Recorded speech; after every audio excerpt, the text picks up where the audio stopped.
Hi, and welcome to the Retirement Readiness Podcast. In today's episode, we're going to be talking about how to not outlive your income when you're in retirement. As you might know, we're Prairie View Wealth Partners. We are a family-focused, faith-centered financial planning and investment management company. Joining me today, as usual, is Katie Umland, our head of marketing. Hi, Katie. How are you today? Hi, how are you? Excited to get started today. Yeah, and today, we talked at the outset, I just mentioned, we're going to talk about how to not outlive your income or your money when you're in retirement.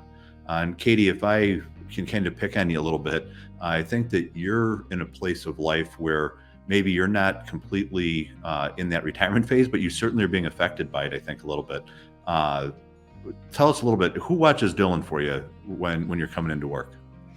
Sure. So I work 2 days a week, typically, and my mom will watch him 1 day a week. And then my sister-in-law, Sarah, happens to be Tim's wife, will watch him the other day of the week.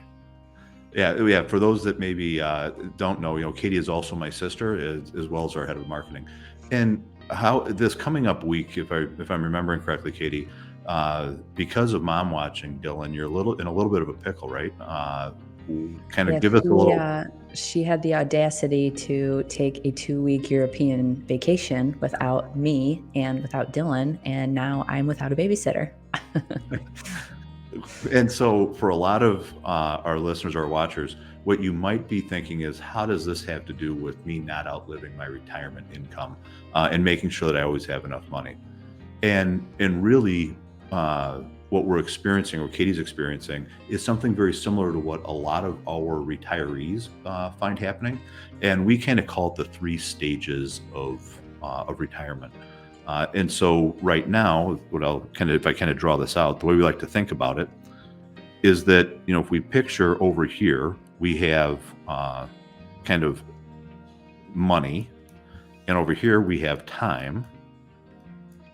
What happens is we find that for our clients, their retirement kind of gets divided into 3 different phases. They have what we call the go-go years. Then they have what we call the slow-go years. And then we have what we call the no-go years.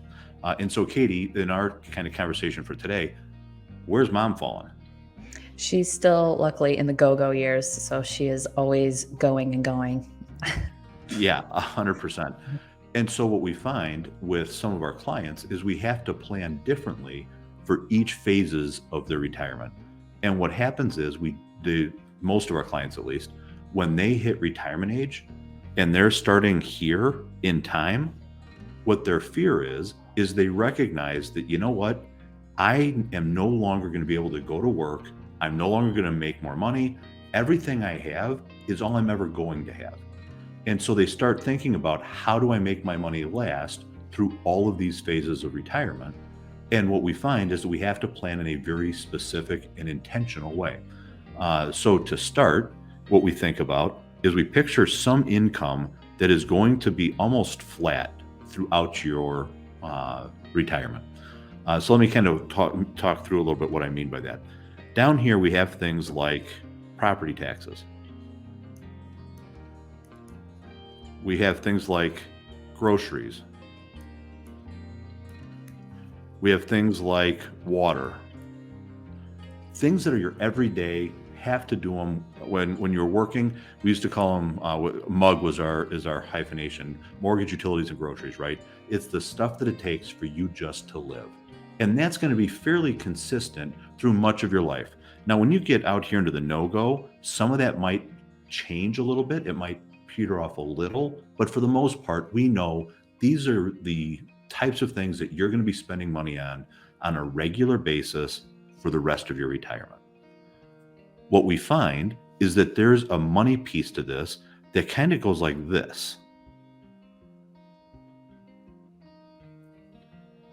throughout your retirement. And what that does is we think about this money up here kind of like discretionary. So we're thinking about travel, thinking about grandkids, maybe a new car.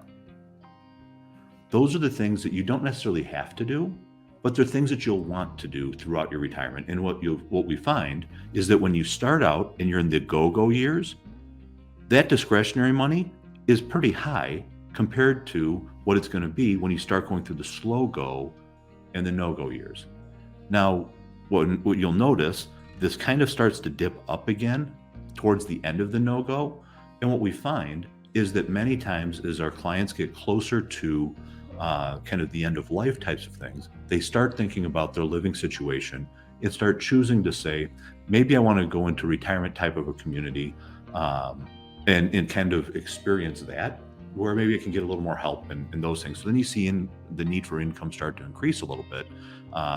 But in the beginning, we find all the fun stuff, the things that everybody thinks about doing in retirement, that happens during kind of those go-go years. So where would you put the money Mom and I spend on shopping and getting our nails done? Where does that fall I think in? that has to definitely go down here in this lower part because that's a non-negotiable, right? Non-negotiable. Has to happen. Yeah. Which, by the way, you probably you guys don't do that very often, right? Do you think you just got your nails done yesterday, was it? Yeah, I think yesterday. And so even like in our house, when we think about things like where do we spend our money? How do we spend our money? It's really similar when you're working versus when you're retired.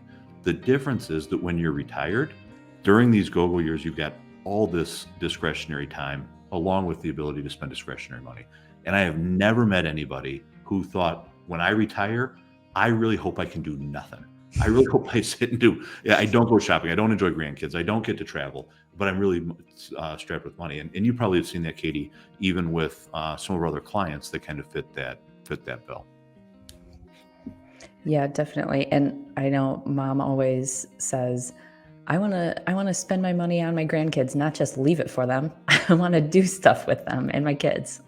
Yeah, for sure. For sure.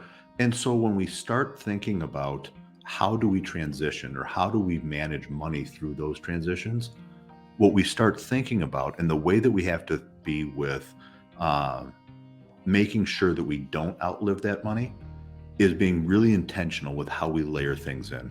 So over here, for this kind of we need this money, we think about fixed income stuff. We think about things like Social Security or pension.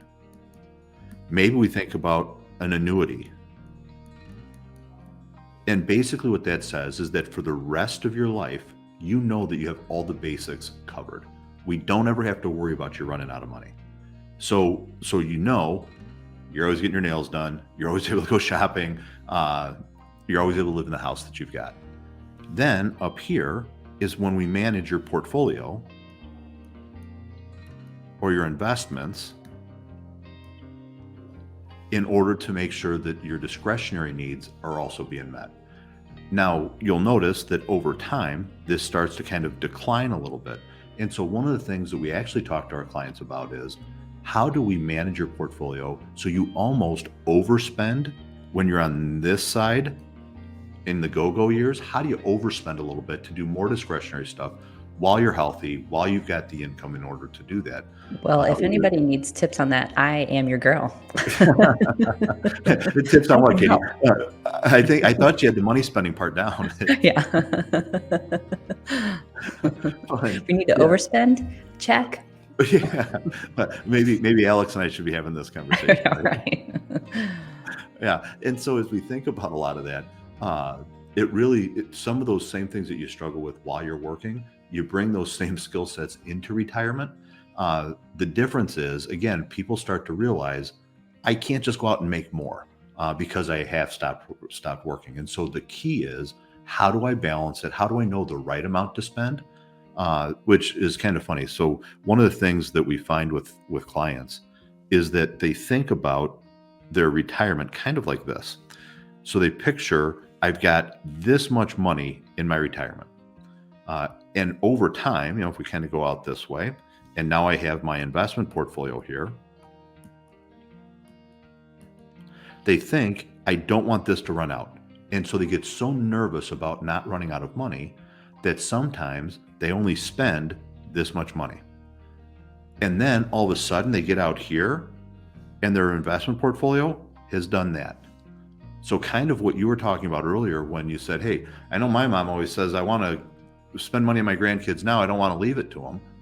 Well, a lot of times what we find is that we have clients that are so conservative in the beginning that they're worried about spending their money, they're worried about outliving it, so they don't spend enough.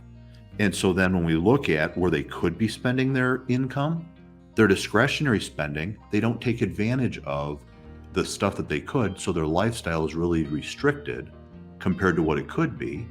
And then all of a sudden they get out here in life and they're like, holy cow, I got all this money. I don't know what to do with it. I should have spent it when I was younger and I had the ability to do so.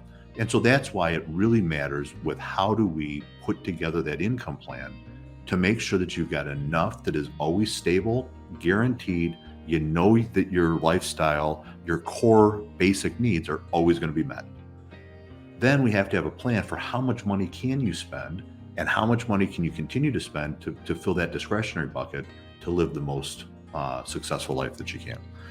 So as you look at that, feel free, if you've got questions, reach out to a professional, whether it's us or another financial professional. Obviously, we prefer it's us.